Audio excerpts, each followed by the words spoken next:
Recently, there are a lot of shows out there that take a human being and drop them in the middle of the wilderness, not knowing where they are. And they have to kind of find their way through. And sometimes it feels like that's what God did to us. Well, in order to find your way through, in order to know where you are, in order to do all of that, you first have to kind of look at yourself.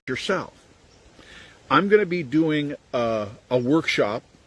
So I'd like to have you join me for my free workshop, recognizing the strengths and skills you might have for survival, as well as for success.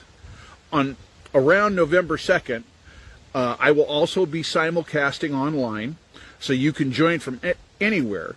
But the live location is going to be north of Boston, somewhere in the neighborhood where I live. And it would, if you're in that area, it might be well worth it to come and spend an hour with me. And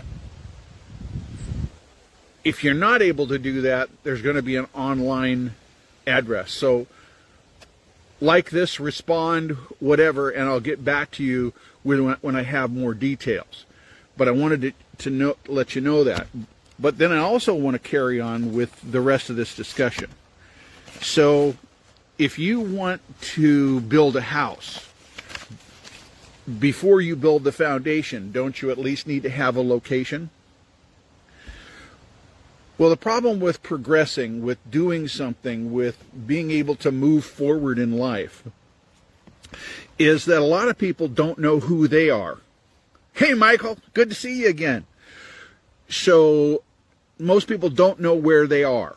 They don't know where they're beginning at. And so what that does is that builds up a whole lot of fear and trepidation, no matter how good the offer is, no matter how good the promise is, no matter how good the situation is. If you don't know what's in your tool room, then you don't know what tools you have to use.